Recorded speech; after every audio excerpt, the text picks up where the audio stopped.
This is actually a lot of water. Yeah, try to open.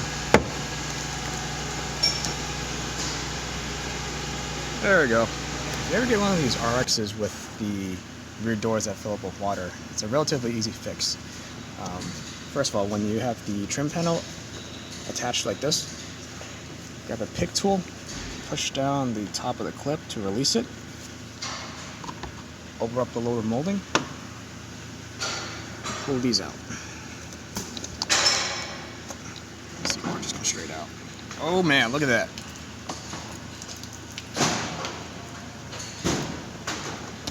Pull this one out too. See, these are just filled with debris. Debris that comes through the window channel glass and just sticks up and has really no way of escaping. So once all the water's out, just go ahead and grab some compressed air, blow out all the drains, and leave the rubber covers off. That way, our water will always have a good open egress to escape.